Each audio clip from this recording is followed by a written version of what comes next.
हम्मीर ने दिल्ली के किस सुल्तान को 2 बार पराजित किया?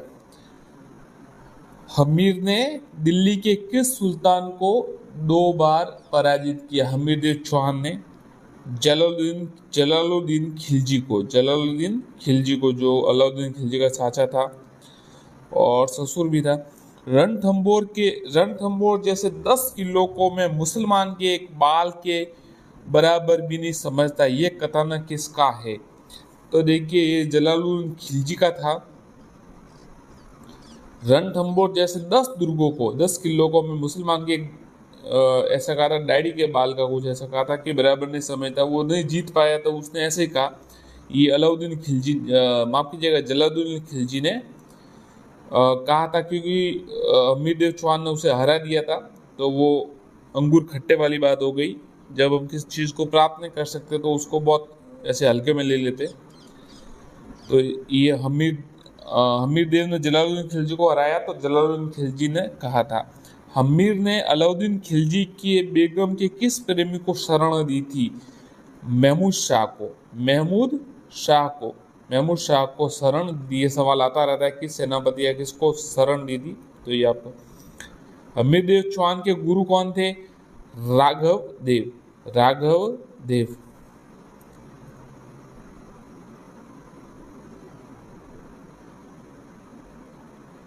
हमीर देव चौहान का राजकवि विजयादित्य।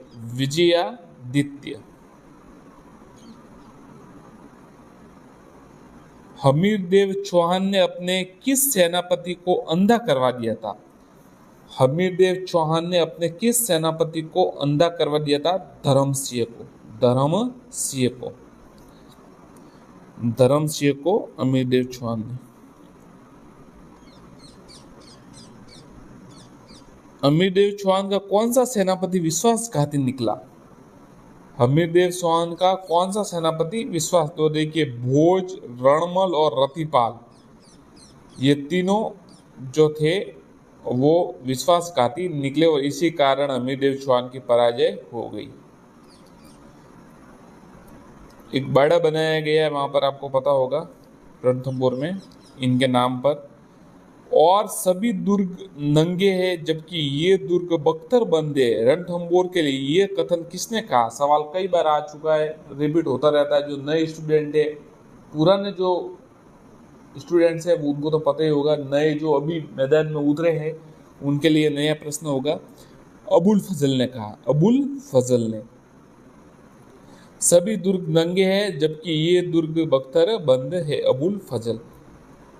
साथियों मैं अपने अनुभव से आपको बताना चाहता हूँ, जब मैंने 2012 में तैयारी करनी शुरू की थी उस समय, और जब तक मेरे जॉब लगा, मतलब सफलता प्राप्त की, तब तक प्रश्न ऐसे ही आते थे, ये प्रश्न थे और इनका लेवल ऐसे ही था। अब कई क्या होता है, कई बार ये भी सवाल आते हैं और थोड़ा घुमा फिरा के आते हैं, इसलिए आपको तैयारी और ज़्यादा करने की ज़रूरत है। रणथंभौर का जल जौहर किस रानी के नेतृत्व में हुआ? एक देखिए जल जौहर कहाँ हुआ था? रणथंभौर में। और रणथंभौर का जल जौहर रंग देवी के नेतृत्व में हुआ। जालोर के चौहान साम्राज्य की स्थापना कब हुई? जालोर के चौहान, तो देखिए जालोर के चौहान साम्राज्य की स्थापना 1182 ईस्वी में हुई। 1182 ईस्वी, 1182।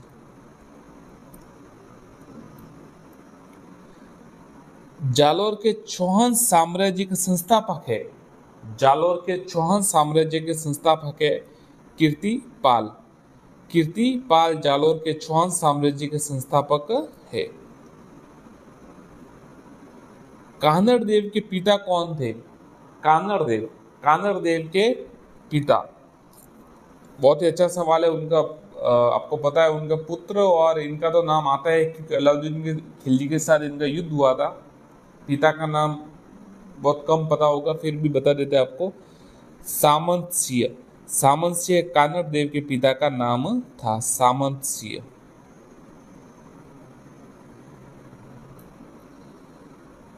जालोर की चौहान शाखा कहलाती है, जालोर की चौहान शाखा सोनग्रा।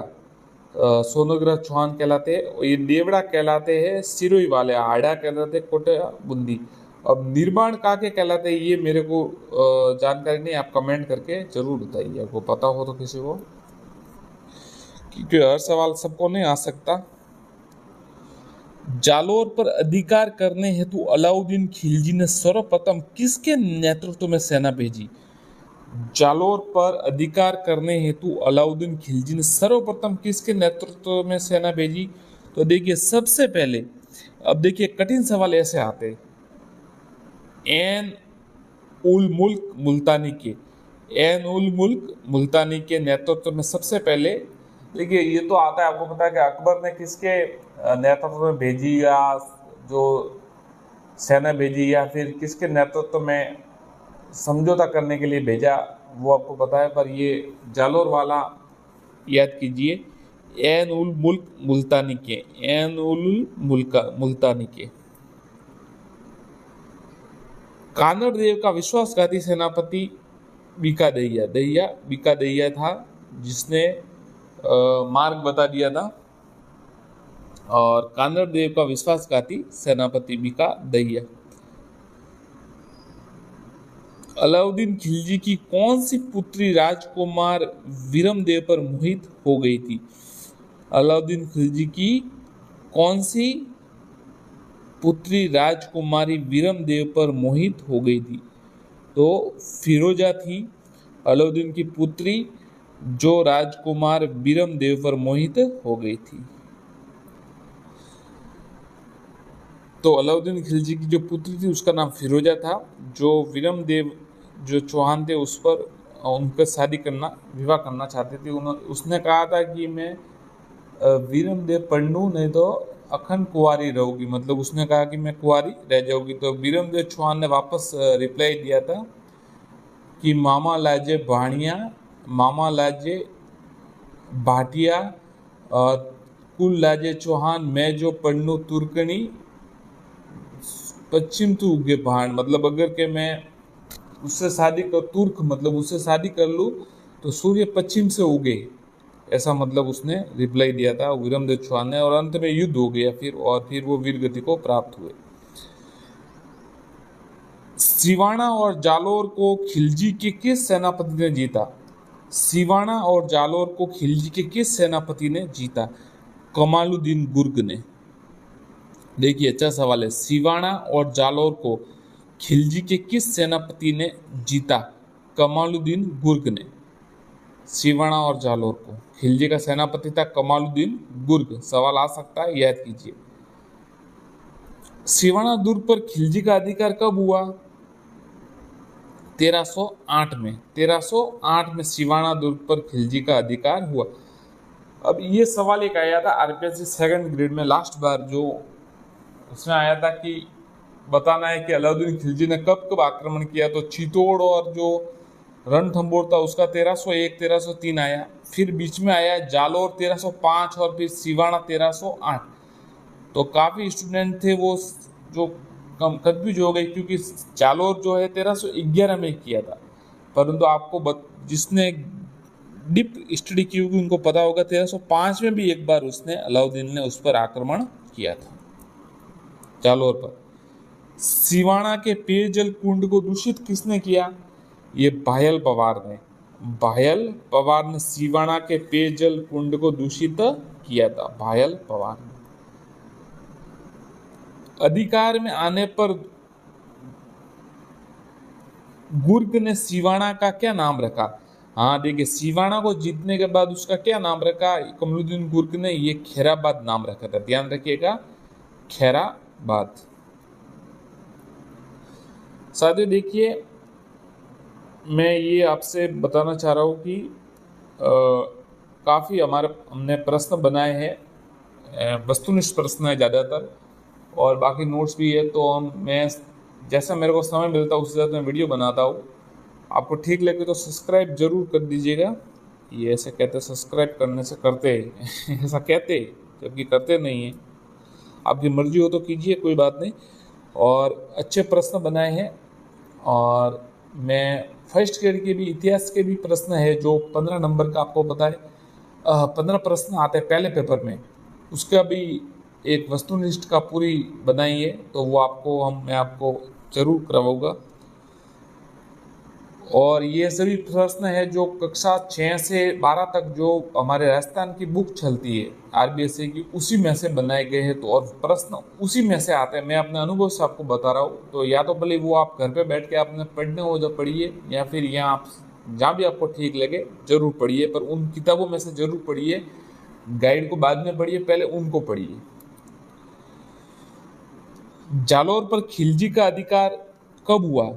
जालौर पर खिलजी का अधिकार हुआ 1311 में। 1311 में जालौर पर खिलजी का अधिकार हुआ।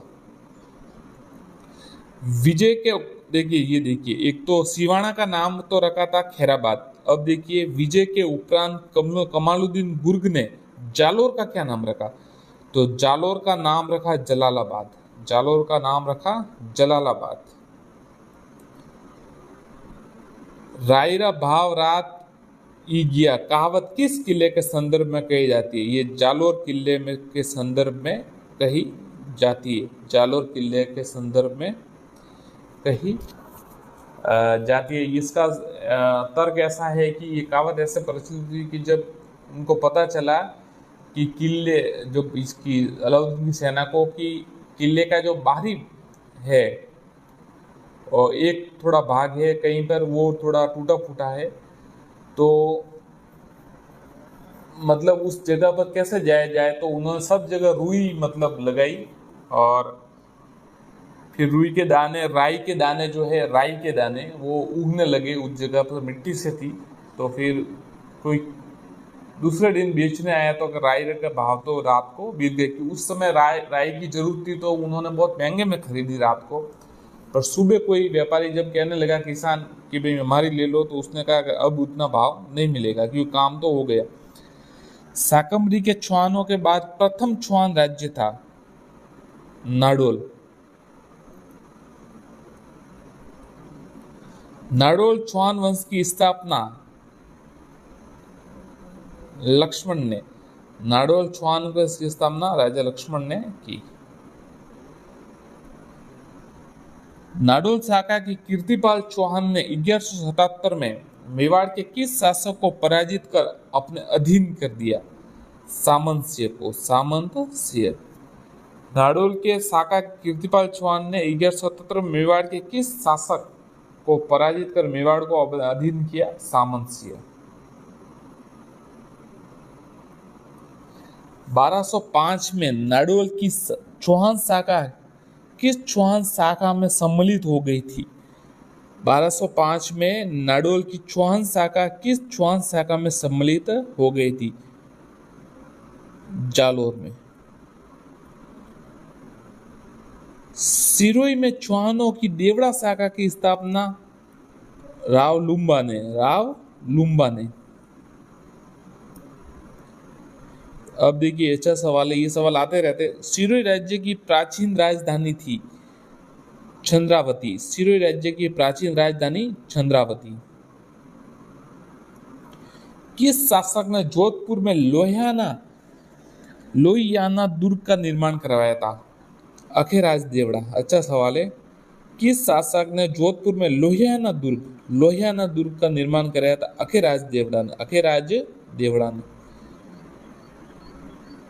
सिरोही के किस चौहान शासक ने खानवा युद्ध 1527 में बाबर के विरुद्ध राणा सांगा का साथ दिया था?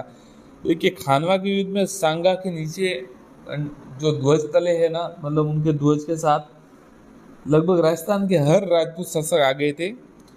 तो ये सिरोही के शासक अखेराज देवड़ा प्रथम थे, उस समय इनके साथ थे बाबर के विरुद्ध। ये बहुत ही अच्छा सवाल है, ये थोड़ा याद रखिएगा। आउट ऑफ मतलब अलग प्रश्न है जो रेगुलर सुनने में नहीं मिलता है। दत्तानी का युद्ध किन के मध्य हुआ? तो दत्तानी का युद्ध सुल्तान देवड़ा व जगमाल के मध्य हुआ, याद रखिएगा। दत्तानी का युद्ध सुल्तान देवड़ा और जगमाल के मध्य हुआ। दत्तानी का युद्ध किन के मध्य हुआ? सुल्तान देवड़ा व जगमाल के मध्य। सिरोही के किस शासक के समय में मारवाड़ के अल्पायु महाराज अजीत सिंह ने सिरोही राज्य के कालंद्री गांव में शरण ली थी? सिरोही के किस शासक के समय मारवाड़ के अल्पायु महाराज अजीत सिंह ने सिरोही के कालंद्री गांव में बेरीसाल देवड़ा प्रथम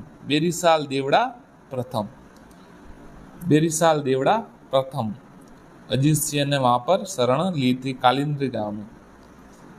सिरोही के किस शासक को प्रजा ने राजा पद से हटाकर किले में नजरबंद किया? उदयभान देवड़ा को सिरोही के शासक उदयभान देवड़ा को नजरबंद करने के बाद सिरोही के किस शासक ने बागडोर सौंपी गई? मतलब उनके बाद उदयभान देवड़ा को नजरबंद किया, उसके बाद किसको सौंपी गई? तो शिव सिंह को उसके बाद राजा बने।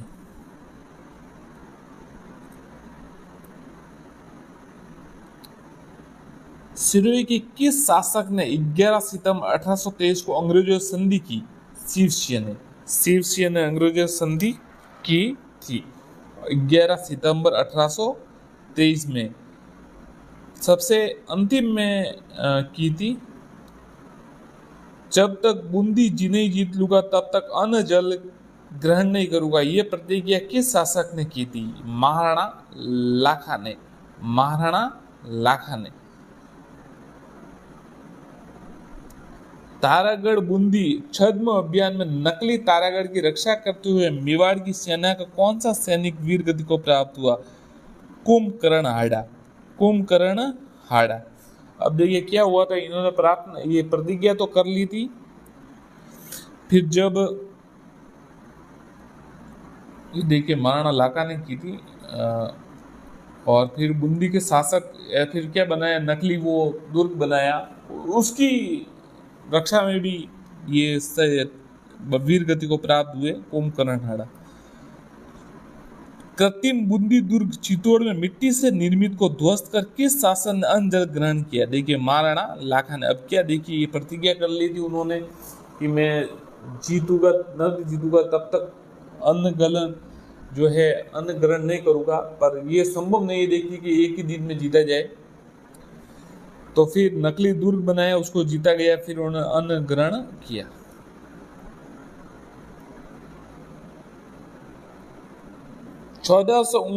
में मालवा मांडू के सुल्तान महमूद खिलजी प्रथम ने बूंदी पर आक्रमण करके बरसिंह हाड़ा के 2 पुत्रों समरसिंह व अमरसिंह को बंदी बनाकर मांडू में उनके धर्म परिवर्तन करके इनका क्या नाम रखा? अब देखिए ये सवाल तो काफी अच्छा सवाल है, बहुत गहराई से पूछा गया प्रश्न है। देखिए 1459 में मालवा व मांडू के सुल्तान महमूद खिलजी ने प्रथम ने बूंदी पर आक्रमण के बरसिंह हाड़ा के 2 पुत्र समरसिंह व अमरसिंह को बंदी बनाकर मांडू में इनका धर्म परिवर्तन कराया। इनका क्या नाम? तो समरकंदी और उमरकंदी समरकंदी व उमरकंदी ये नाम रखा था। समरसिंह का तो रखा समरकंदी और ये अमरसिंह का रखा उमरकंदी। बूंदी के किस शासक ने खानवा युद्ध 1527 में बाबर के विरुद्ध राणा सांगा का साथ दिया? नारायण दास हाड़ा। बूंदी के किस शासक ने खानवा के युद्ध में बाबर के विरुद्ध राणा सांगा का साथ दिया? नारायण दास हाड़ा। बूंदी के शासक सूरजमल हाड़ा ने मेवाड़ के किस शासक को बूंदी में आयोजित अहरिया उत्सव आखेट में आमंत्रित किया था? दोनों ही शिकार खेलते हुए मृत्यु को प्राप्त हुए। बूंदी के शासक सूरजमल हाड़ा ने मेवाड़ के किस शासक को बूंदी में आयोजित अहरिया उत्सव आखेट उत्सव होता है में आमंत्रित किया? दोनों ही शिकार खेलते हुए मृत्यु को राणा रतन सिंह द्वितीय को। किस मुगल बादशाह ने सूरजन हाड़ा को राव राजा की उपाधि तथा 5000 का मनसब दिया? किस मुगल बादशाह ने सूरजन हाड़ा को किस मुगल बादशाह ने सूरजनहाड़ा को राव राजा की उपाधि तथा 5,000 का मनसब दिया। अकबर ने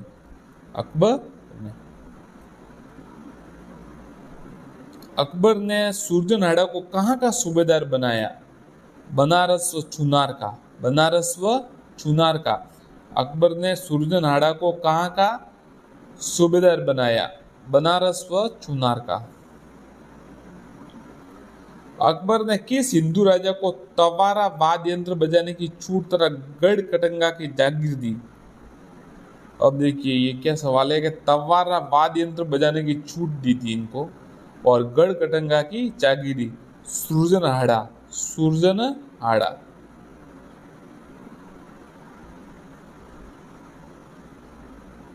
सूरजन चरित्र व हमीरठ नामक ग्रंथ की रचना किसने की? सूरजन चरित्र और हमीरठ कवि चंद्रशेखर ने। ध्यान रखिएगा, सूरजन चरित्र व कवि या हमीरठ और दोनों की रचना कवि चंद्रशेखर ने की। किस मुगल बादशाह ने राव रतन सिंह हाड़ा को राव राजा की उपाधि तथा 5,000 का मनसब दिया? किस मुगल बादशाह ने राव रतन सिंह हाड़ा को राव राजा की उपाधि दी और 5,000 का? जागीर ने रतन सिंह को राव राजा की उपाधि दी और 5,000 का मनसब दिया, जबकि सूरजनहाड़ा को अकबर ने दिया। जहांगीर ने किस शासक को रामराज न्याय प्रिय होने के कारण था सर बुलंद राय चित्रकला प्रेमियों ने कारण उपाधि दी थी?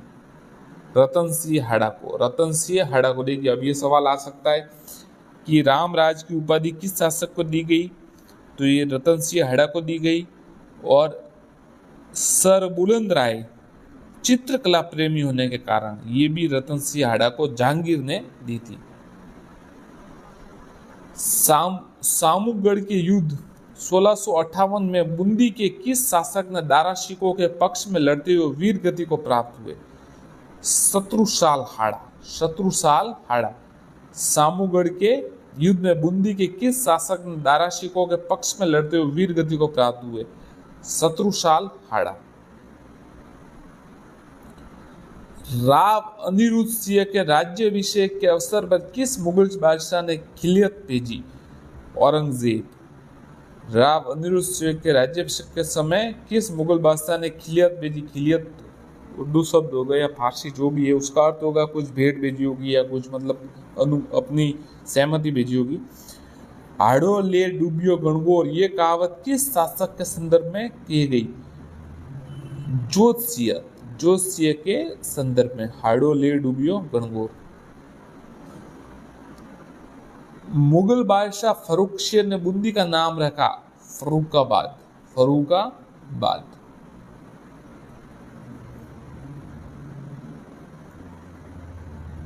औरंगजेब के युद्ध के बाद उत्तराधिकारी युद्ध जाजो का युद्ध 1707 में बूंदी के किस शासक ने मुअज्जम जो बहादुर प्रथम के नाम से प्रसिद्धता का साथ दिया?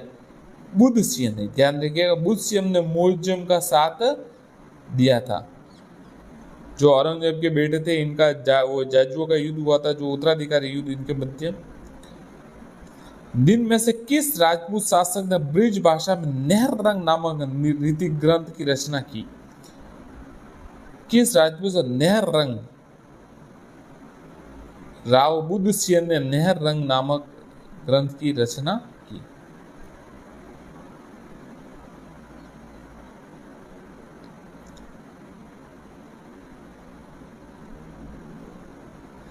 पन्नाधाय की जन्मस्थली है पांडोली। पन्नाधाय की जन्मस्थली है पांडोली। उदय सिंह द्वारा बनाया गया उत्तराधिकारी जगमाल किस रानी का पुत्र था? जो जगमाल था जिसको बनाया था, देखिए महाराणा प्रताप जयवंता बाई के पुत्र थे और धीरबाई का पुत्र था जगमाल। महाराणा प्रताप को युद्ध के माध्यम से बंदी बनाने की योजना अकबर ने कहाँ बनाई? अजमेर में।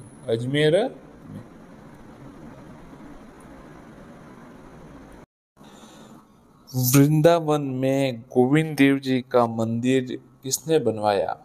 वृंदावन में गोविंद देव जी का मंदिर किसने बनवाया था? तो आंसर है मानसिंह। अकबर ने मानसिंह को फर्जंद की उपाधि दी थी। फर्जंद का अर्थ क्या होता है? आंसर है पुत्र। आंसर है पुत्र। मानसिंह का उत्तराधिकारी कौन था? मानसिंह का उत्तराधिकारी कौन बने, मतलब उसके बाद महाशासक कौन? भावसिंह। आमेर के किस शासक को औरंगजेब ने विष दिलवाकर मरवा दिया था या हत्या करवाई थी? जय सिंह। प्रथम मिर्जा राजा जय सिंह कहा जाता है जिन्हें, और मतलब विवादित है, नेचुरल भी कहते हैं कि प्राकृतिक मृत्यु हुई थी, और ऐसा भी कहते हैं। जयपुर के जल महल किस झील में स्थित थे? जयपुर के जल महल मानसागर में स्थित है। अब देखिए, पुरंदर की संधि, बहुत ही इंपॉर्टेंट सवाल है, आता रहता है। किनके मध्य हुई थी? शिवाजी और जयसिंह के बीच, मिर्जा राजा जयसिंह के मध्य।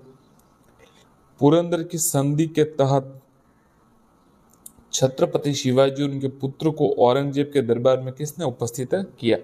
मिर्जा राजा जयसिंह या जयसिंह प्रथम।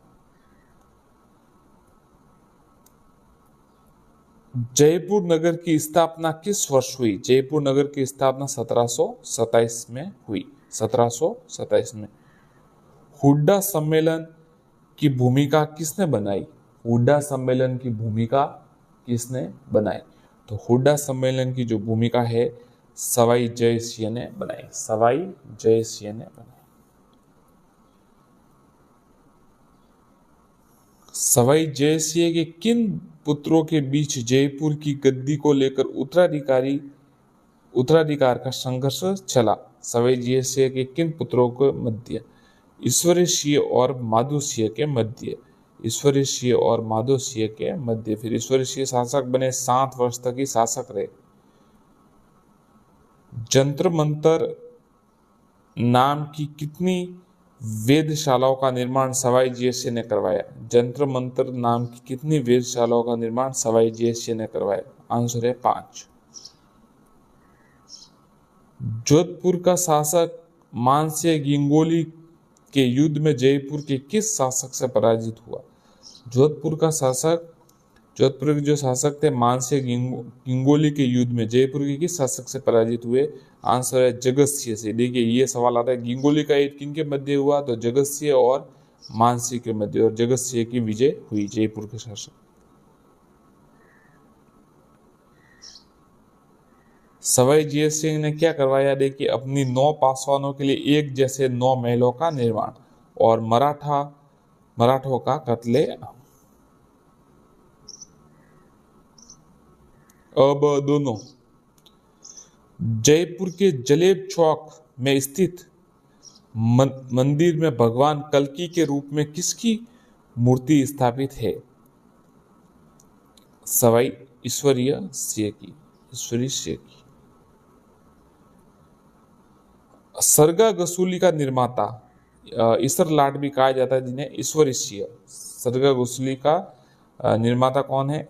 ईश्वरी सिंह जी ने, जिसको सरगा गसूली को ये ईसर लाट भी कहा जाता है। बड़ी इमारत है ऊंचाई पर, जिससे दृश्य देखा जा सकता है सब आसपास का।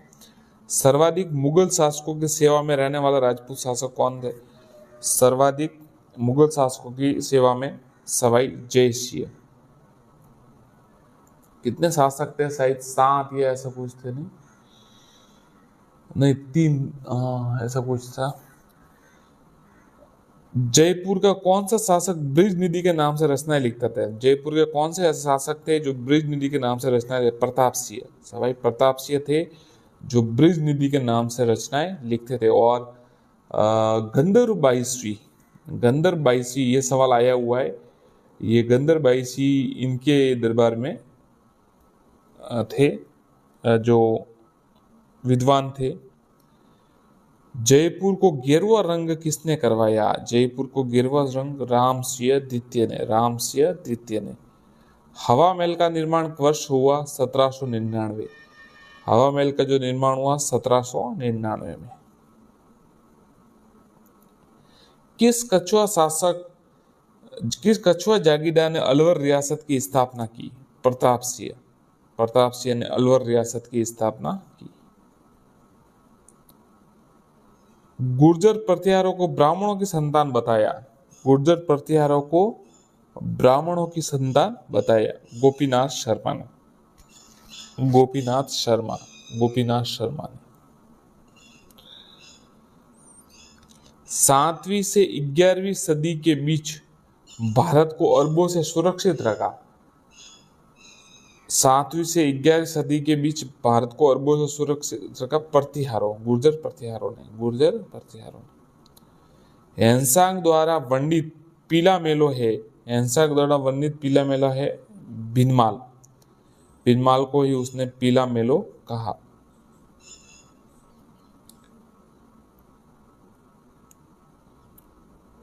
राजपूतों के प्रतिहार वंश की प्रथम राजधानी रही।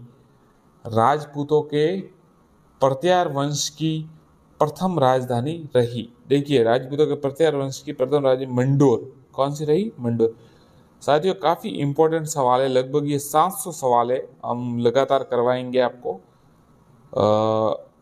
700 सवालों का ये है। तो सब्सक्राइब जरूर कीजिए चैनल को, और सबसे पहले अभी है ना वीडियो को लाइक कर दीजिए आप। ऐसे लाइक का बटन आपको पता है ना। चलिए आगे देखते हैं। प्रतिहार वंश का संस्थापक कौन था? प्रतिहार वंश का संस्थापक हरिश्चंद्र।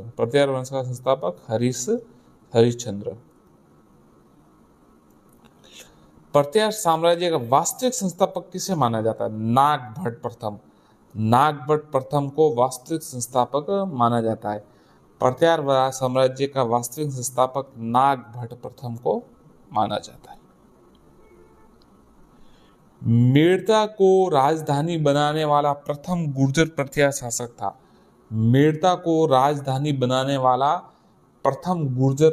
शासक था। आंसर है नागभट्ट प्रथम ने मेड़ता को प्रथम राजधानी बनाया था पहली बार, तो नागभट्ट प्रथम। वत्सराज ने कन्नौज के किस शासक को पराजित किया?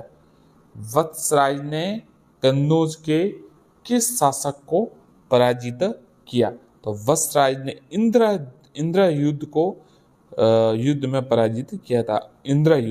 वत्सराज ने कन्नौज के किस शासक को पराजित किया? इंद्र युद्ध को।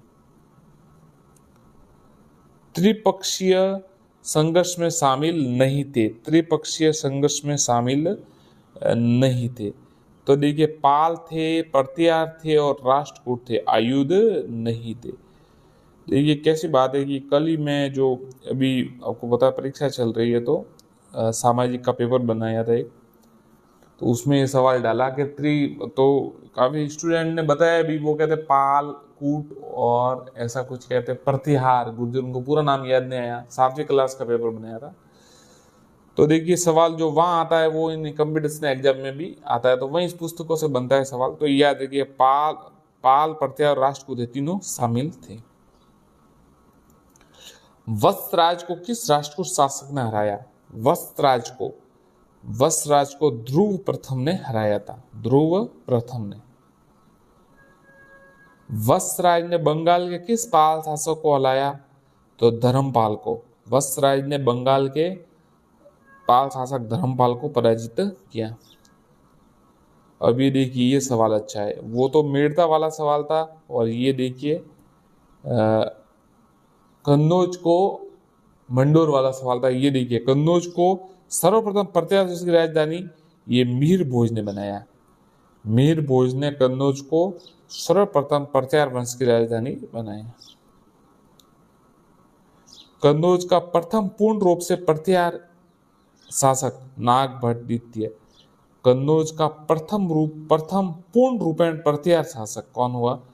नागभट्ट द्वितीय।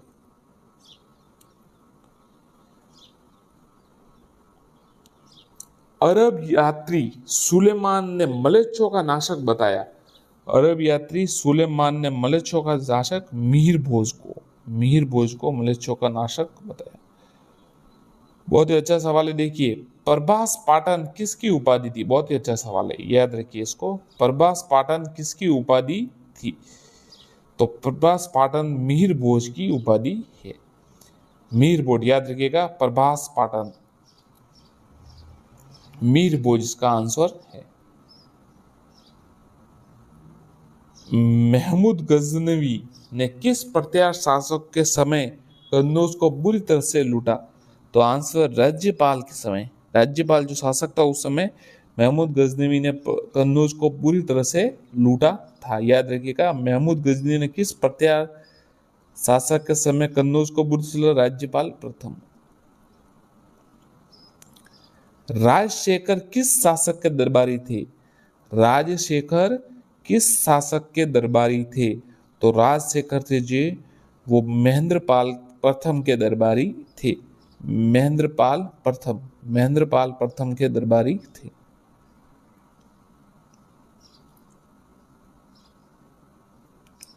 महान गणितज्ञ ब्रह्मगुप्त और महाकवि माघ को प्रत्यारोह किस राजधानी से संबंध रहा? महान गणितज्ञ ब्रह्मगुप्त और महाकवि माघ का प्रत्यारोह की किस राजधानी से संबंध रहा? आंसर है भीनमाल। जो ये ब्रह्मगुप्त थे और माघ है ना, भीनमाल से संबंधित थे, वहीं के थे। वत्सराज द्वारा निर्मित है। वत्सराज द्वारा निर्मित है, क्या निर्मित है? बहुत ही अच्छा सवाल है। देखिए, आ सकता है ग्वालियर प्रशस्ति। ग्वालियर प्रशस्ति वत्सराज द्वारा निर्मित है। वत्सराज द्वारा निर्मित है ग्वालियर प्रशस्ति। वत्सराज द्वारा निर्मित है।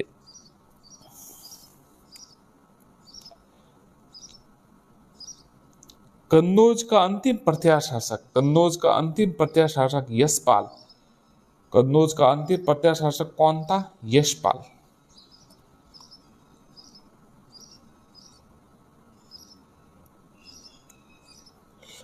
प्रतिहारों की कुल देवी है। प्रतिहारों की कुल देवी चामुंडा माता। प्रतिहारों की कुल देवी चामुंडा माता है। प्रतिहारों की कुल देवी चामुंडा माता। मंडोर पर राठौड़ों के आधिपत्य से पूर्व तक प्रतिहारों की कौन सी शाखा शासन करती थी? बहुत ही अच्छा सवाल है। मंडोरों पर राठौड़ों के आधिपत्य से पूर्व प्रतिहारों की कौन सा इंदा शाखा? इंदा शाखा, बहुत ही अच्छा सवाल है। और राठौड़ों के आधिपत्य से पूर्व इंदा शाखा शासन करती थी। पुरातत्व का पुष्कर कहलाता है। पुरातत्व का पुष्कर, अच्छा सवाल है। गणेश्वर जो सीकर में है उसे पुरातत्व का पुष्कर कहा जाता है। पुरातत्व का पुष्कर। गणेश्वर की खोज रतनचंद्र अग्रवाल ने कब की? गणेश्वर जो सभ्यता है उसकी खोज रतनचंद्र अग्रवाल ने की। आरसी अग्रवाल ने कब की? 1972 में। 1972 में। 1937 में दयाराम साहनी ने किस स्थल की खोजा? 1937 में दयाराम साहनी ने किस को? बैराट को खोजा। बैराट किस जनपद की राजधानी रहा? बैराट किस जनपद की राजधानी? मत्स्य प्रदेश की राजधानी रहा। सम्राट सम्राट अशोक का धार्मिक गुरु उपगुप्त। सम्राट अशोक का धार्मिक गुरु कौन था? उपगुप्त। या कौन थे? उपगुप्त। सम्मान दीजिए लोगों को। सम्राट अशोक के धार्मिक गुरु उपगुप्त थे।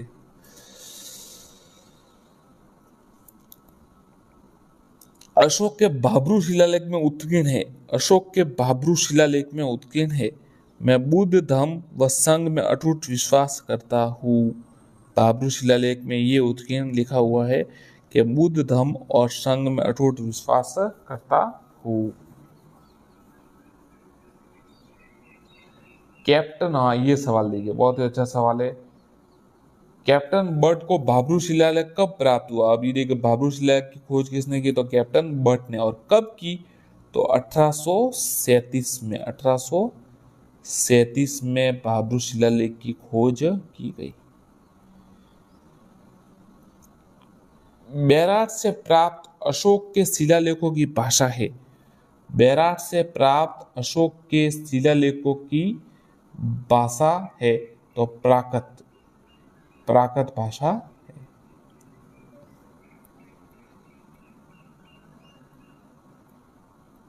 राजस्थान से प्राप्त प्राचीनतम मुद्रा है। राजस्थान से प्राप्त प्राचीनतम मुद्रा है पंचमार्क। पंचमार्क राजस्थान से प्राप्त प्राचीनतम मुद्रा है पंचमार्क।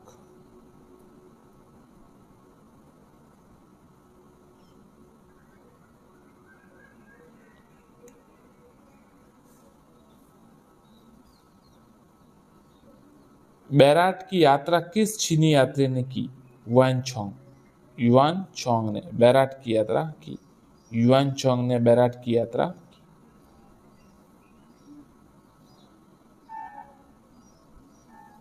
कालीबंगा के निवासियों का प्रिय पशु था। कालीबंगा के निवासियों का प्रिय पशु कुत्ता था।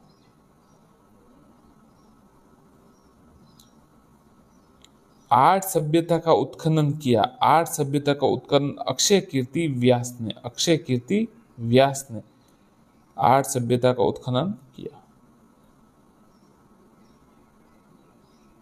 ताम्रवर्ती नगरी कहलाती है आहड़। ताम्रवर्ती नगरी कहलाती है आहड़।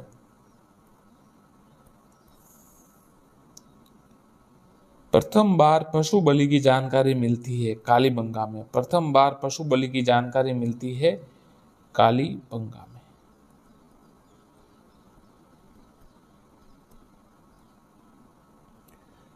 आहड़ का स्थानीय नाम है। आहड़ का स्थानीय नाम है धूलकोट। क्या नाम है? धूलकोट। आहड़ का स्थानीय नाम है धूलकोट। मंडोर की सर्वप्रथम जानकारी देने वाला ग्रंथ है। मंडोर की सर्वप्रथम जानकारी देने वाला ग्रंथ है रामायण। वो किससे संबंधित होगा? मंडोदरी से, है ना, रावण की पत्नी। धातु नगरी कहलाती है कुराड़ा। धातु नगरी कहलाती है कुराड़ा।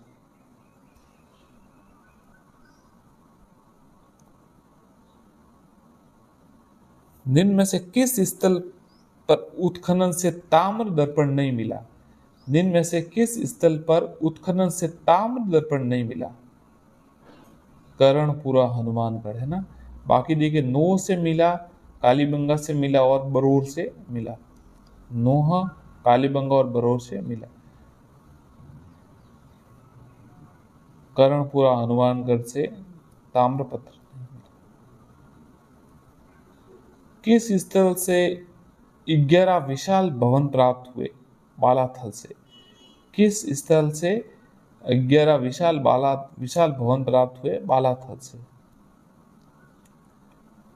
बागोर सभ्यता किस नदी के किनारे है? कोठारी। बागोर सभ्यता कोठारी के किनारे है।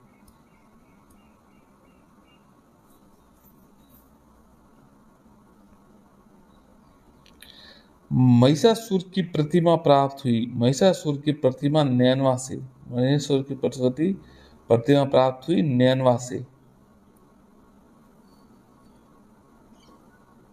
रूपालेल नदी के तट पर स्थित प्राचीन सभ्यता नोह भरतपुर।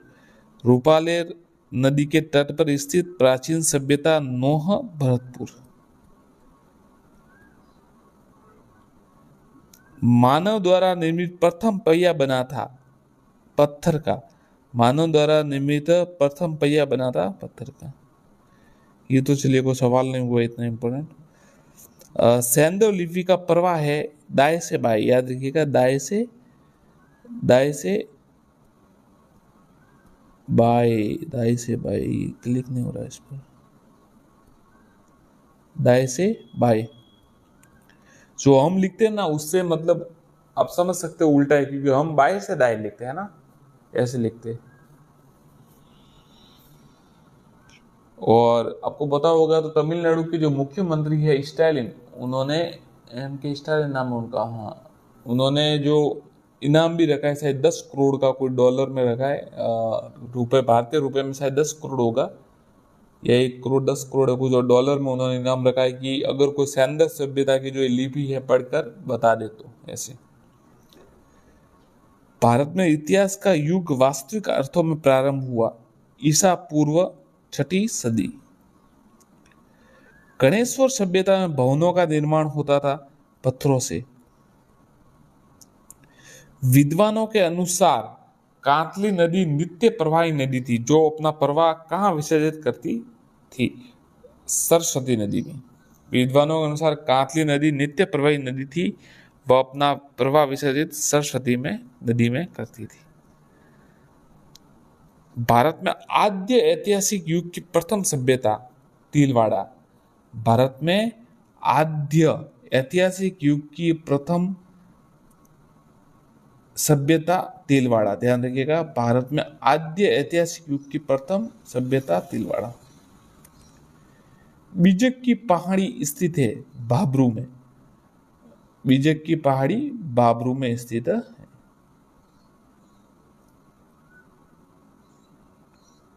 कलिंग का युद्ध कब हुआ? कलिंग का युद्ध कब हुआ? तो कलिंग का युद्ध हुआ 261 ईस्वी पूर्व। 261 ईस्वी पूर्व।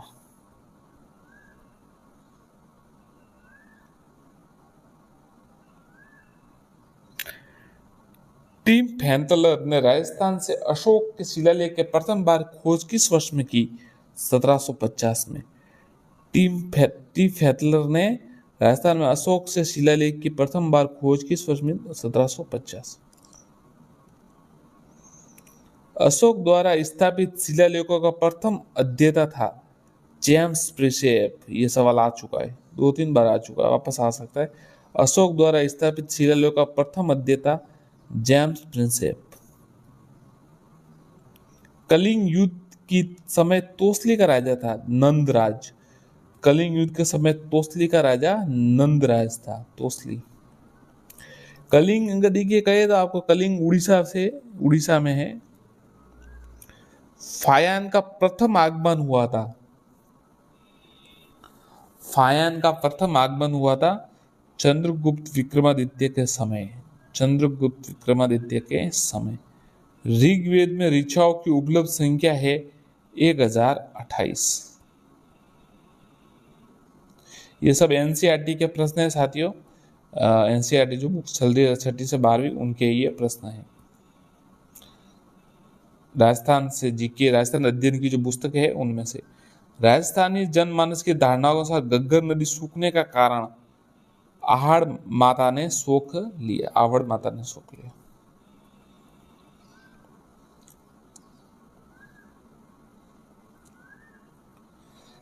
कालीबंगा में सर्वाधिक अंत्येष्टि का प्रमाण मिले हैं कलश शवादान। कलश शवादान। अक्षय कीर्ति व्यास ने खोजा। ये सवाल कई बार आ चुका है, अब तो आपको रट दीजिए। आहट सभ्यता को, आहट सभ्यता स्थल को अक्षय कीर्ति व्यास ने खोजा।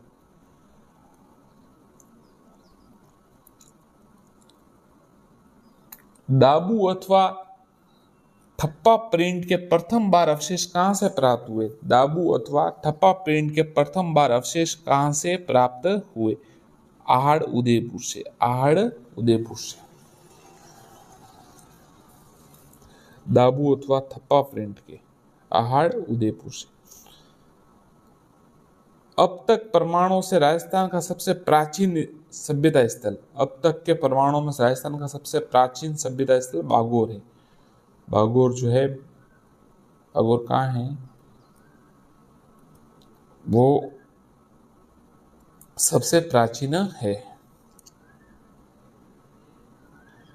राजस्थान में प्रथम बार, आप कमेंट कीजिए, बागोर सभ्यता का जिला कौन सा है, आप कमेंट कीजिए। राजस्थान में प्रथम बार स्वास्तिक चिन्ह कहां से प्राप्त हुआ? राजस्थान में प्रथम बार नोह भरतपुर से। नोह भरतपुर से प्रथम बार स्वास्तिक का चिन्ह, ये ऐसा होता है ना, जो प्राप्त हुआ।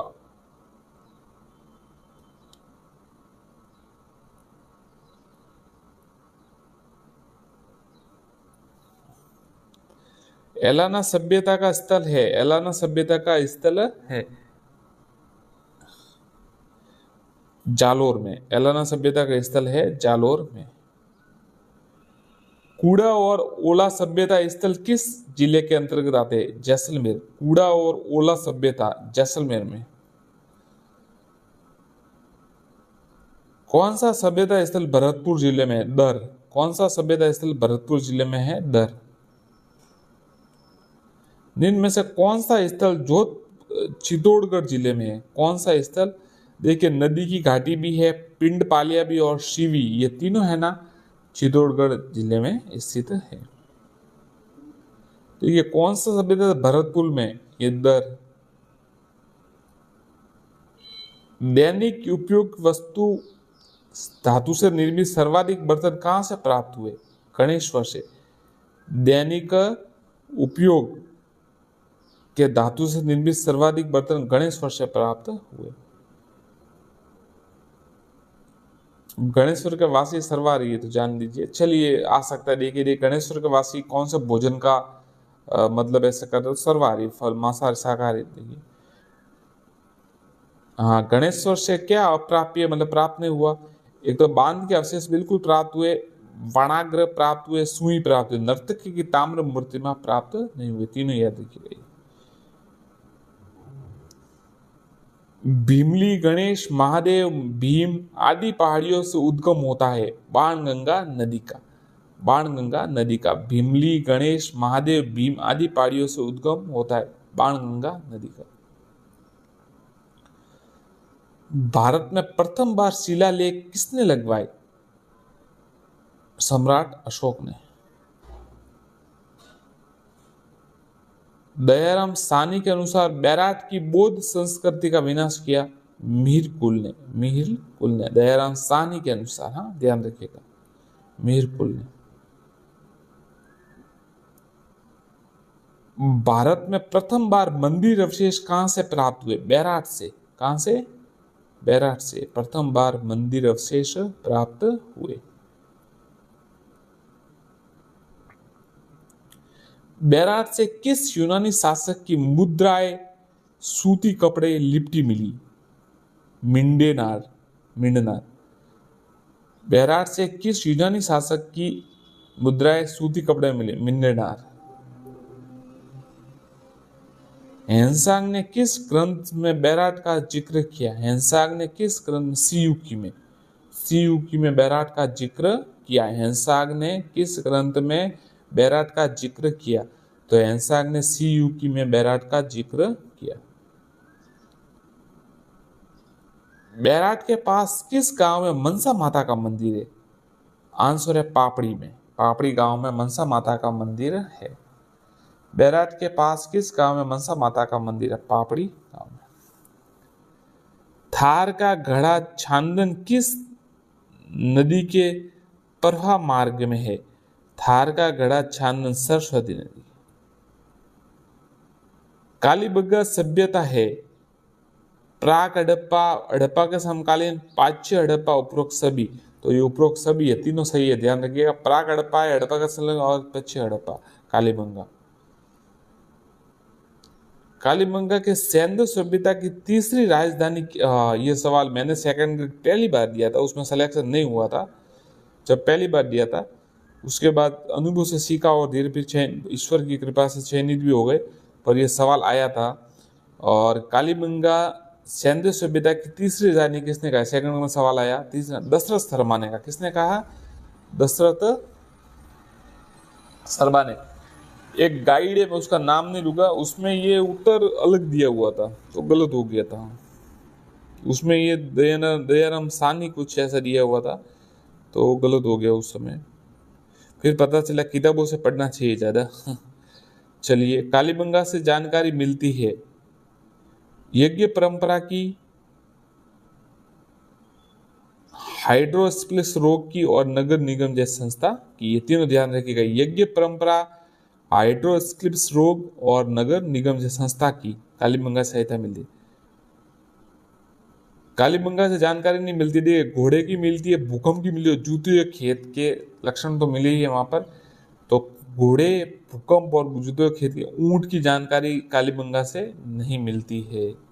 कालीबंगा हनुमानगढ़ में तो वहाँ ऊंट संभावना कम ही थी, तो घोड़े और भूकंप और जुते हुए खेत की। कालीबंगा से प्राप्त कब्रों में मृतकों का सिर उत्तर दिशा में। अब देखिए ये सवाल, आहट सभ्यता थी, ग्रामीण थी, पितृ सत्ता थी और संयुक्त प्रणाली थी। कानों का कच्चा राजा किसे कहा जाता है? अजीत सिंह को।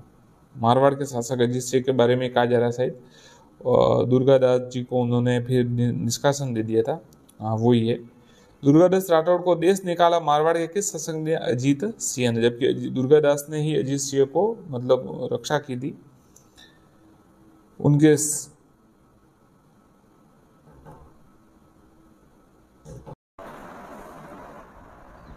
बीकानेर के राजा राय सिंह को 1593 में किस अभियान पर भेजा गया?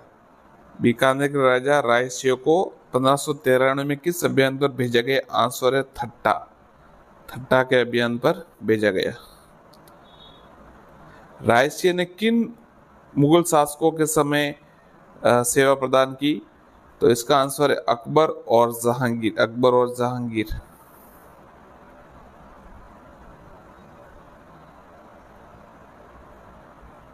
खानवा में बाबर के विरुद्ध किसके नेतृत्व में मारवाड़ की सेना भेजी गई? खानवा में बाबर के विरुद्ध, देखिए राणा सांगा के समय सभी शासक एक साथ हुए थे, तो उस समय मालदेव के नेतृत्व में सेना भेजी गई।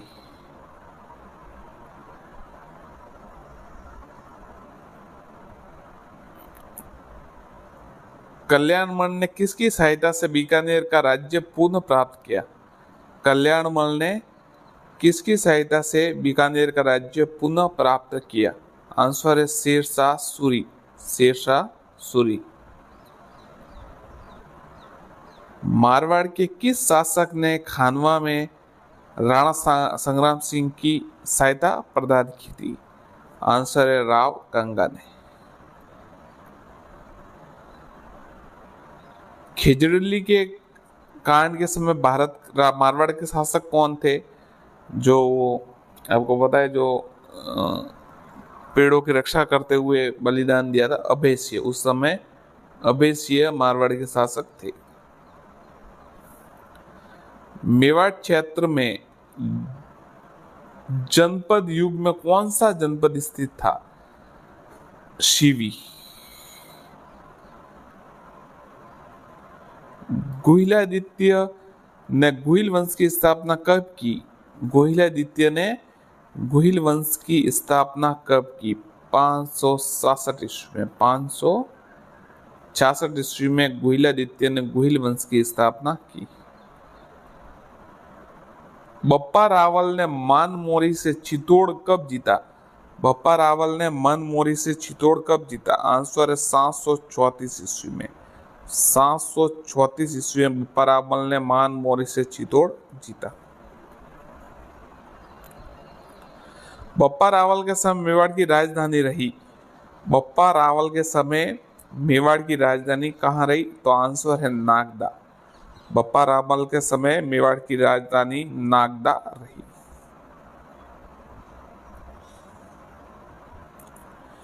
मेवाड़ में किस शासक के काल में नौकरशाही आरंभ हुई? अच्छा सवाल है। मेवाड़ के किस शासक के काल में नौकरशाही प्रारंभ? अल्लट के समय, जो उस समय शासक थे अल्लट के समय नौकरशाही की प्रारंभ हुई।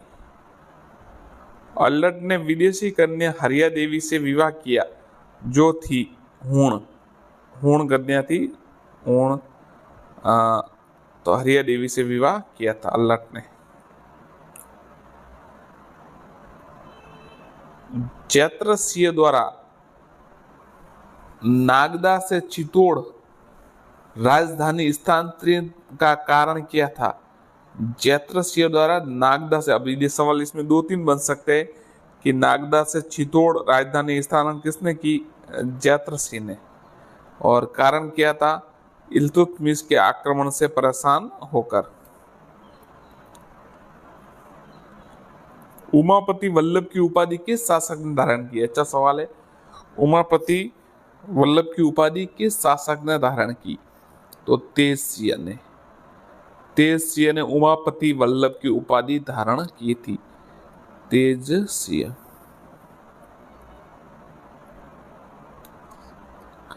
समरसिंह के किस पुत्र ने नेपाल में राजवंश की स्थापना की? कुंभकर्ण ने। कुंभकर्ण ने नेपाल में राजवंश की स्थापना की। समरसिंह के पुत्र।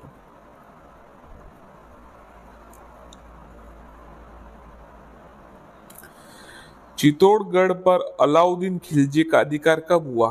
चित्तौड़गढ़ पर अलाउद्दीन खिलजी का अधिकार 26 अगस्त 1303 26 अगस्त 1303 में।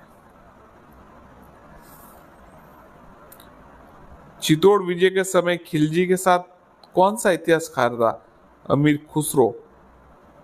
चित्तौड़गढ़ विजय के समय खिलजी के साथ कौन सा इतिहासकार था? अमीर खुसरो। खुसरो। खुसरो 7 शासकों के समय उनके साथ रहे।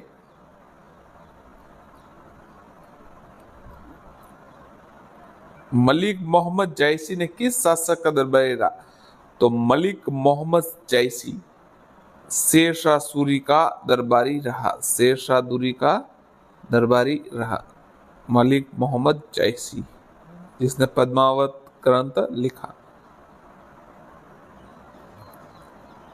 पद्मावत ग्रंथ के अनुसार खिलजी ने चित्तौड़ पर आक्रमण किया महारानी पद्मावती के लिए।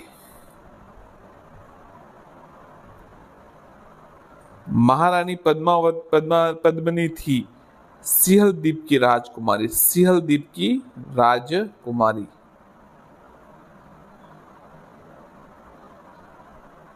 गोरा बादल चौपाई की रचना किसने की?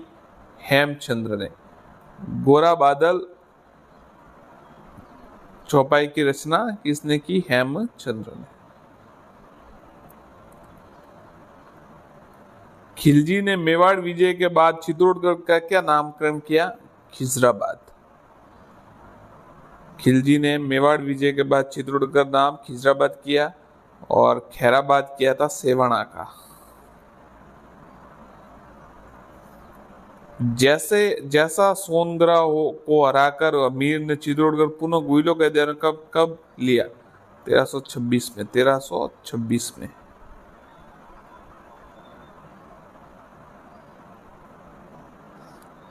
अमीर मदमर्दन किसकी रचना है? अमीर मदमर्दन है जयसिंह सूरी की। जयसिंह सूरी। अब साथियों बताइए कि ये जो है हमीर मदमर्दन, इसमें हमीर मद यानी अहंकार, मर्दन यानी मतलब आप कह सकते हैं दबाना या कुचलना या जो भी कह सकते हैं कि मर्दन करना। तो इसमें हमीर मदमर्दन, हमीर ये किससे संबंधित है? आप कमेंट कीजिए इसमें। मैं आपको बता देता हूँ, ये जयसिंह सूरी ने लिखी हमीर मदन, इसमें हमीर इल्तुतमिश को कहा गया है और जयद्रथ सिंह ने उसको इल्तुतमिश को हराया था, तो उससे ये संबंधित है हमीर मदमर्दन। विषम घाटी पंचानन मेवाड़ के किस शासक को कहा जाता है? हमीर को। विषम घाटी पंचानन महाराणा हमीर को। एक तो देखिए ये राणा हमीर है और वो हमीर देव चौहान थे जो अलाउद्दीन खिलजी के साथ जिन्हें हठी हमीर भी कहा जाता है वो अलग थे। और ये विषम घाटी पंचानन। राणा हमीर की इष्ट देवी बीरवड़ी माता। अच्छा सवाल है, मैंने भी पहली बार देखा ये सवाल, इतना कभी सामने नहीं आया है। राणा हमीर की इष्ट देवी बीरवड़ी माता।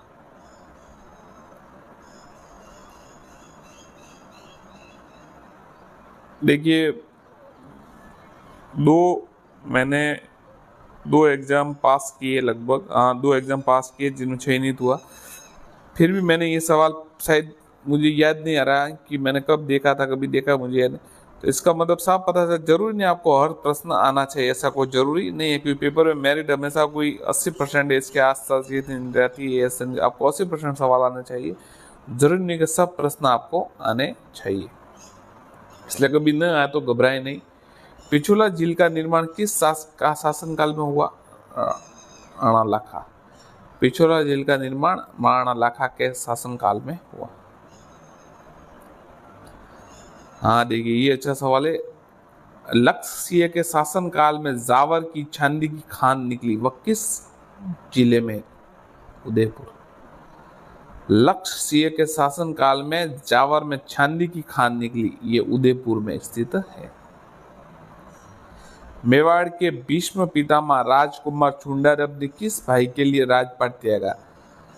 मेवाड़ के भीष्म पितामह राजकुमार चुंडा ने मोकल के लिए राजपाट त्यागा। और देखिए, भीष्म पितामह थे वो, इसलिए इन्हें भीष्म कहा गया क्योंकि इन्होंने, जैसे भीष्म पितामह ने अपने भाई उस विचित्र वीर्य और चित्रांगन के लिए अपना राजपाट त्याग दिया था, उस प्रकार त्याग। यद्यपि वो आजीवन ब्रह्मचारी रहते, पर राणा जो चुंडा थे उनके 14 पुत्र थे। मोकल की हत्या करने वाला चाचा मेरा किसके पुत्र थे? खेता के।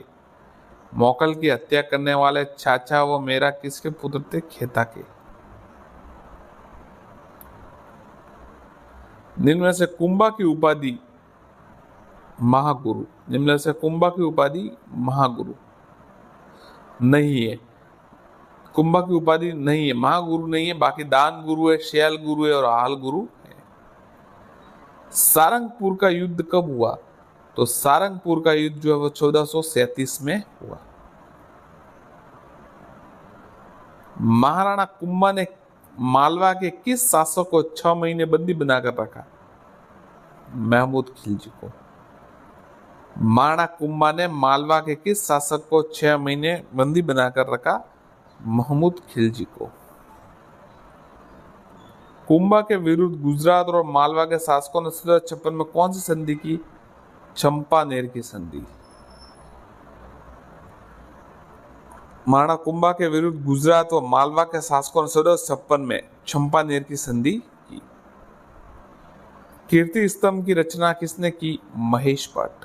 कीर्ति स्तंभ की रचना किसने की?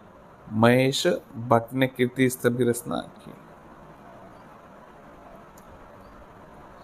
निम्न में से कौन सा वास्तुशास्त्री कुंभा का दरबारी नहीं था? तो देखिए, मंडन था, देपाक था, पूजा था, जीजा नहीं था। तो ये याद रखिए, मंडन, देपाक और पूंजा। निम्न में से किस दुर्ग का निर्माण कुंभा ने नहीं करवाया? कुंभलगढ़ का करवाया, बसंती दुर्ग सिरोही, इसका भी, अचलगढ़ का भी कराया, सज्जनगढ़ का नहीं कराया। तो तीनों याद रखिए, कुंभलगढ़, बसंतीगढ़, बसंत और अचलगढ़ का करवाया था। महाराणा कुंभा की संगीत की पुत्री का क्या नाम था? रमाबाई। महाराणा कुंभा की पुत्री का क्या नाम था? रमाबाई। संगीत विशेषज्ञ थी वो, पारंगत थी संगीत में। कुंभा की रचना नहीं है। संगीत राज, संगीत मीमांसा, सूर प्रबंध।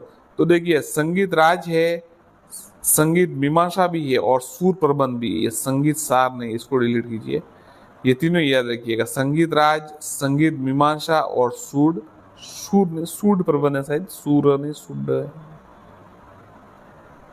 कुंभा के हत्यारे पुत्र उदा का मेवाड़ पर शासन काल रहा 1468 से 73। 1468 से 73।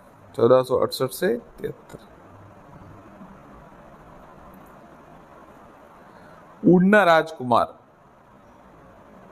कुंवर पृथ्वीराज। कुंवर और उड़ना राजकुमार इसलिए कहा जाता है इन्हें क्योंकि ये घोड़े पर जब जाते थे तो मतलब बहुत तेजी से दूरी तय करते थे, बहुत मतलब जैसे उड़ते हुए पहुंच जाते थे कहीं भी।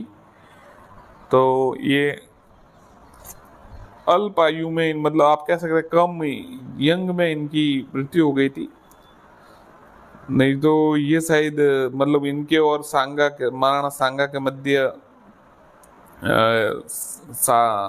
जो सिंहासन के लिए इनमें क्या कहते हैं आप समझ सकते हैं, संघर्ष होता। राणा सांगा का आश्रयदाता कहलाता है करमचंद पवार। राणा सांगा के आश्रयदाता करमचंद पवार।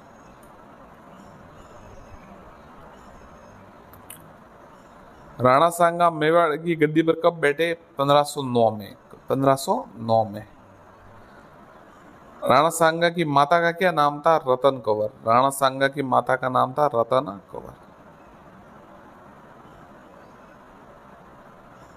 सांगा ने इब्राहिम लोदी को प्रथम बार खतौली के मैदान में पराजित किया। वह स्थान है खतौली जो है वो कोटा में है।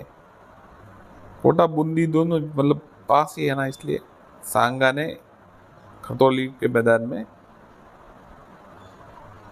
सांगा व इब्राहिम लोदी के बीच बाड़ी का युद्ध कब हुआ? तो सांगा व इब्राहिम लोदी के मध्य बाड़ी का युद्ध 1518 में हुआ। अकबर का नागौर पर अधिकार कब हुआ? अकबर का नागौर पर अधिकार 1562 में। 1562 में। राजस्थान में प्रथम बार बारूद का प्रयोग किया गया बाबर ने।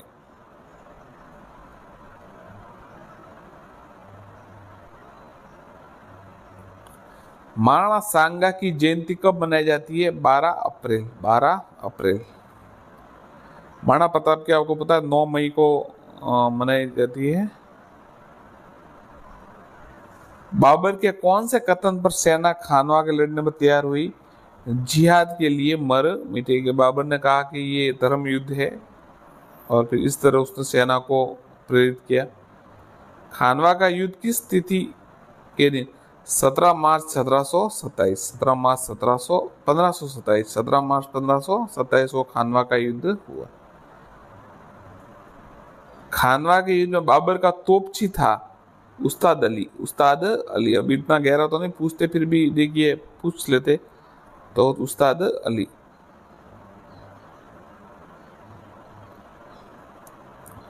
खानवा के युद्ध में सांगा से विश्वासघात करने वाला सलहदी तंवर। सलहदी तंवर। सांगा का उत्तराधिकारी रतन सिंह। रतन सिंह। गुजरात के बहादुर शाह ने चित्तौड़ पर आक्रमण किया 1534 में। गुजरात बहादुर शाह ने चित्तौड़ पर आक्रमण किया 1534 में।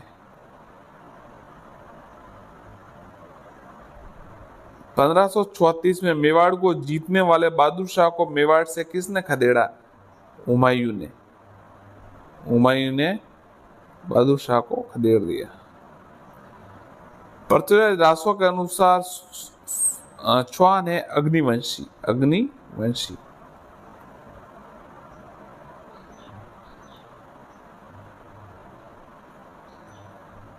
बिजोलिया शिलालेख के अनुसार चौहान है। बिजोलिया शिलालेख के अनुसार ब्राह्मण। शिलालेख के अनुसार चौहान है ब्राह्मण।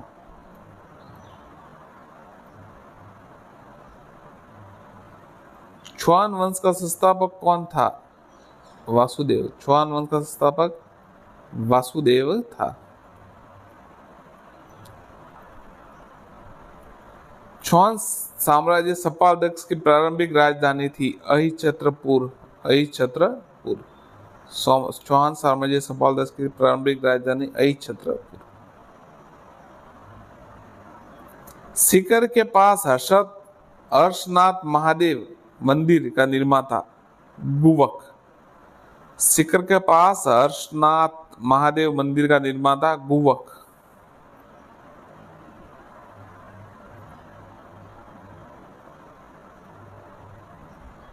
अजमेरू नगर चौहान साम्राज्य की राजधानी कब बना?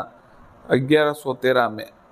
अजमेरू नगर चौहान साम्राज्य की राजधानी 1113 में बना।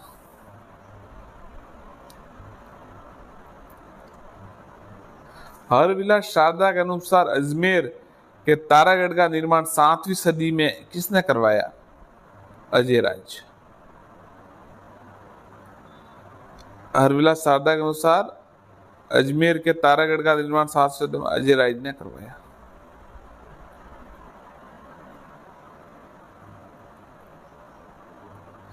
ग्यारह सौ 33 से 1155 के कालखंड में अजमेर में किस प्रतापी शासक का शासन किया? अर्णोराज ने। 1133 से लगाकर 1155 अर्णोराज ने शासन किया।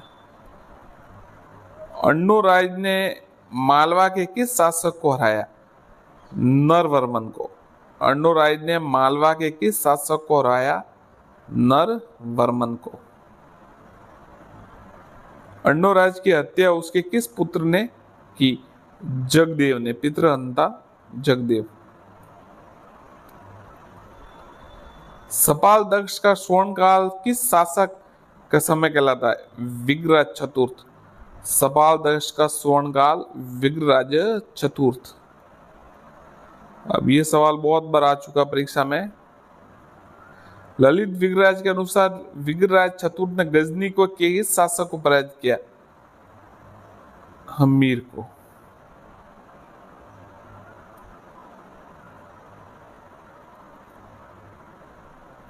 किलोहर्द के अनुसार कौन सा चौहान शासक सम्राट कालिदास और बहुबुद्धि के टक्कर का कवि था? मतलब उनकी तुलना में ये बिसल देव जो थे विग्रराज चतुर्थ, ये बहुबुद्धि और कालिदास के बराबरी के विद्वान थे। विग्रराज चतुर्थ की उपाधि थी, ये सभी थी, कवि बंधु, कवि बांधव, कंठ भरण, उपरोक्त सभी। बिसल देव रासों की रचना की? नरपति नालह। बिसल देव रासों की रचना नरपति नालह ने की।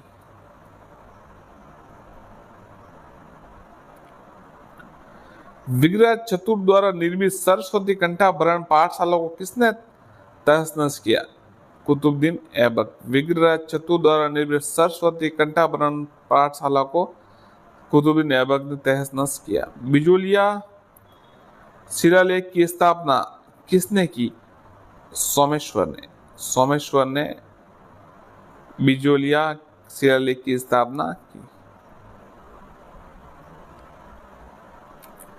पृथ्वीराज चौहान की माता का नाम?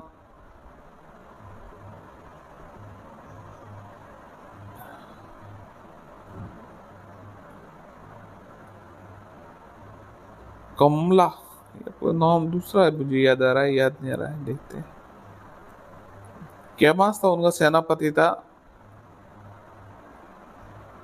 पृथ्वीराज चौहान तृतीय का जन्म कहाँ हुआ था? अनिलवाड़ा पाटन। अनिलवाड़ा पाटन। पृथ्वीराज चौहान तृतीय का उपनाम? ये देखिए, दल पुंगल, राय पिथोरा और ये दोनों थे। दल पुंगल और राय पिथोरा। दल पुंगल और राय पिथोरा। पृथ्वीराज चौहान ने महोबा के युद्ध में परमति देव को कब पराजित किया? 1182। 1182 में महोबा के युद्ध में परमति देव को पराजित किया। और इनके दो सेनापति थे, आला उदल, जो काफी वीर, बहुत वीर थे और मध्य प्रदेश में उनको काफी माना जाता है, मतलब काफी वीर। ये देखिए आ गया सवाल। महोबा के युद्ध में परमति देव के सेनापति आला उदल। आला उदल जो काफी वीरता से लड़े थे। पृथ्वीराज चौहान ने शासक बनने के बाद सर्वप्रथम ने किस सचेरे भाई को पराजित किया? नागार्जुन को। नागार्जुन को सर्वप्रथम पराजित किया। आबू की किस राजकुमारी को लेकर पृथ्वीराज चौहान और भीम द्वितीय के मध्य युद्ध इंचनी? पृथ्वीराज चौहान के समय दिल्ली का सामंत गोविंद देव। मोहम्मद गोरी के भारत में प्रथम पराजय किस युद्ध में हुई? आबू अनिलवाड़ा 1178। आबू अनिलवाड़ा 1178। पृथ्वीराज चौहान के घोड़े का नाम? नाट्यरंबा। पृथ्वीराज चौहान के घोड़े का नाम नाट्यरंबा था। मृतकों के अनुसार पृथ्वीराज चौहान की समाधि कहाँ स्थित है? गजनी। पृथ्वीराज विजय किसकी रचना है? जयनक भट्ट। जयनक भटकी। रणथंबोर के चौहान शासक संस्थापक गोविंद राय, जो पृथ्वीराज चौहान के पुत्र थे। पृथ्वीराज चौहान ने किस भाई ने आजीवन साम्राज्य को पुनः जीतने के संघर्ष के अंतर जौहर किया? हरिराज ने। हरिराज। अमीर रासों के लेखक सारंगधर व जोधराज, सारंगधर और जोधराज दोनों। अमीरदेव चौहान का उपनाम, ये सभी है। देखिए, हठी राजा, हठी रण थी, रण प्रदेश का चौहान, उपरोक्त सभी। रणथंबोर पर अमीर का शासन रहा, अमीरदेव का शासन रहा 1283 से 1301, 1283 से 1301।